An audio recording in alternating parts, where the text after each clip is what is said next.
Hi, I'm John Weeks. We're in Yuba City. This is On the Scales, weighing in with model railroaders. We're about to dazzle your brain. Without further ado, step into the inner sanctum.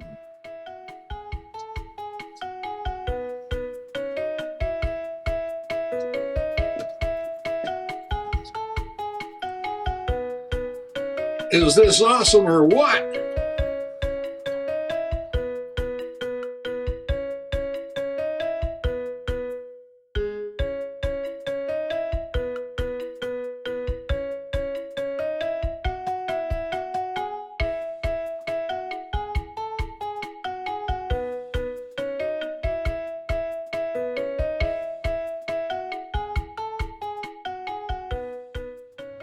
Hi, here we are. As you can see, this is a pretty big layout. I don't know how much you can see in that view, but it's probably a lot. I'm here with Dave. Dave's got a lot to do with this place.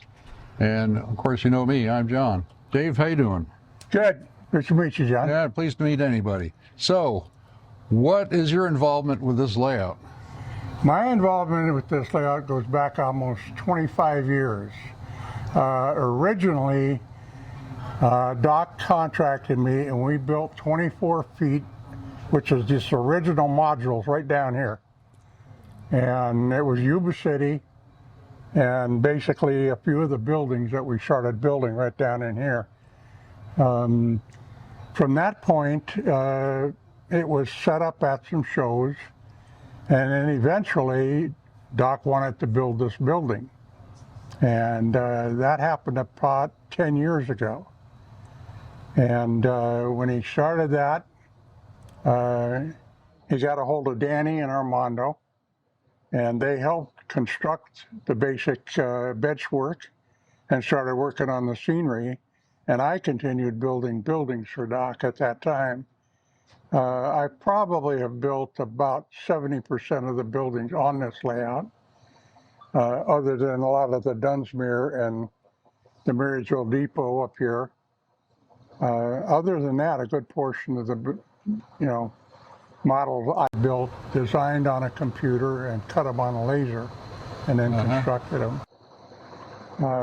It's been a lot of fun over the years. A lot of interesting ways of doing things. Basically, we were working off of pictures, photographs of the buildings. Some of the buildings still exist. Mainly some of these down here inside of Marysville. The church, the hotel, the Hartford building, just a good variety of them. But like I say, it's been a lot of fun, helping Doc build this layout. I enjoy it. I do model building professionally. I've done it for 30 years. And like I say, challenging, interesting, fun. So, and it's nice to see that we can run trains on it. Emphasis on the fun, folks. This is a great place. And this is all O gauge, which is the bigger size for indoor railroads. And the track is 2-rail track. It's not like Lionel that has the third rail in the center for power. All of the trains are operated on DCC, which is digital command control. So you can run more than one train on the same track, and hopefully never the twain shall meet with DCC. There's a lot to see here. There's a lot you can't see right away or easily because it's hidden behind all the other stuff. Everything here ranges between Sacramento and Marysville and on up into the mountains, the WP Ketty and all of that stuff. So we're going to see a lot of that. And remember, as you see the buildings, Dave here did a lot of that construction. So this is an amazing place. It's taken a long time to get here, and believe it or not, they're still not done. And with that, Dave, I want to say thank you very much. Just to reiterate one thing, though, you mentioned that an O scale layout. Actually, it's considered a quarter scale. There is quite a difference between quarter scale and O scale. Elucidate. When people refer to O scale, they refer to Lionel, which is 3-rail. This is considered what they call fine scale, quarter scale. And if you look at the engines, if you look at a lot of the different things, you can tell the difference. But anyway, yes. So well, what you're saying is that the scale here is more akin to the actual 4 foot Right, and a half inch scale? it's closer to the prototype than it is O scale. Okay. And but yeah, and like you said, this layout is not finished, and it probably never will be. That's part of the fun of being a model railroader. Yeah, that's it. And part of the reason why we're here today is, number one, we got invited. Number two, we also heard in the wind that this layout possibly may not be in existence for all that much longer. So we wanted to make sure we got it at least recorded so that other people can see it in the event that perhaps in the future it no longer exists. Anyway, that's it for now, and we'll continue showing you the layout and maybe talk to somebody else.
Got another one to interview, and this is Armando. Armando is involved with this layout in more ways than one.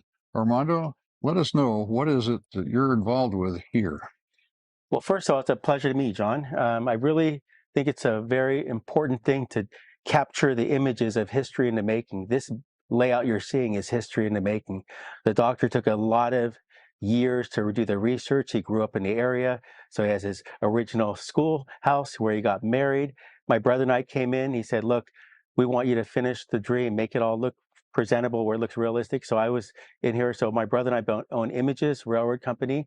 And we helped build this layout with all the other people that you interviewed that do talented work. And it's really rewarding to be here. So we really hope you enjoy the aspect of the modeling. But the most important thing is this is your area where you're filming. So, the Western Pacific was a very unique railroad that had really had the beautiful passenger trains, the steam, and this is the great years of steam operation, the steam era, and diesel transition. So it's really rewarding to have this captured on video, and I just want to thank you very much. All right. So, did you do the bench work? Yes. And So the layout, how it started is there's always a vision. And when you build something like this, it's a 1-in-1 situation. Nobody ever built something like this. So it wasn't going to be something that was going to build overnight. So it was going to be planned. And the doctor wanted it his way. So he said, I have a lot of structures. I'm going to have to dig them up and see how they're going to work in the area. So it was kind of built on 4 or 5 different modules, which are these larger tables you're seeing here. And the first one is the Sacramento shops. The second one is Binney Junction. So the railroad is called the WP and SP Binney Junction because Binney Junction is a primary reason why the layout was built, because that's where we kind of branched off into Yuba City and Corning, and of course the Feather River, which we're completing here. So it's basically a Times photograph, I could say, like part of his life, like it's modules and everything he enjoyed. And it's something very unique. I think that everybody's going to enjoy not just seeing it, but the operation of it. okay. So, Binney Junction actually was a place in Marysville where the Western Pacific and Southern Pacific crossed each other for the second time. The first time they crossed each other was, let's see, in Stockton, I believe. And Western Pacific and Southern Pacific operated in California as separate railroads, crossing each other twice, culminating with a crossing here in Marysville.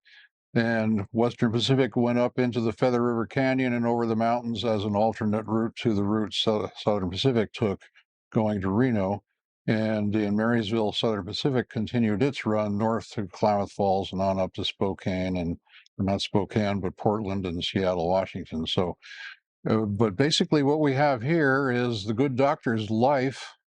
And also apparently he liked trains a lot. And this layout masterfully combines not only the operation and realistic prototype-like operation of trains with the good doctor's memories of the town that he grew up in. And so all of these buildings are basically the doctor's life, which is the most interesting thing to do. It's impressive, it's large, it's complex.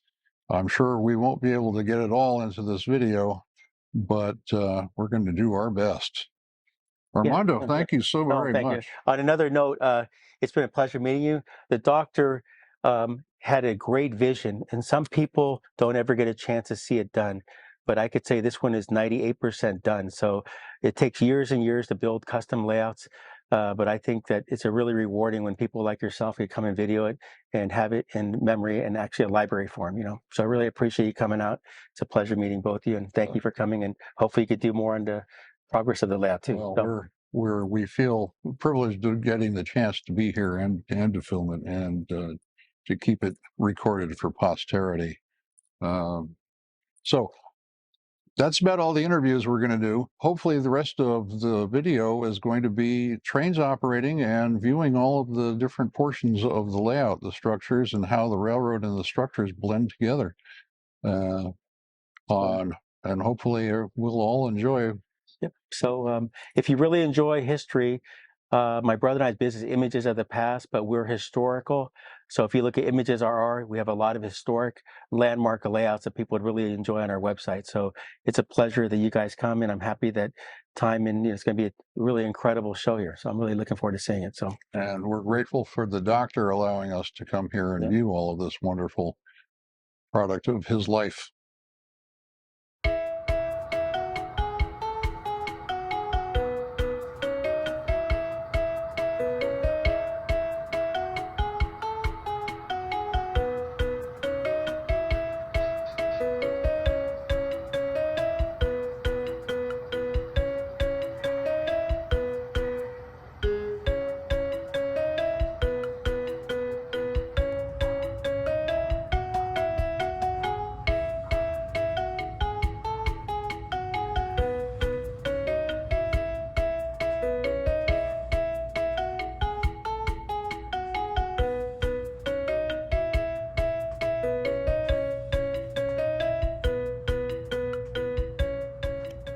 There you have it, folks. Was that amazing or what? We're going to leave Yuba City, but, stay tuned. We may come up with another gem here soon. So I'm John Weeks for On the Scales, weighing in with Model Railroads. Ta-ta for now.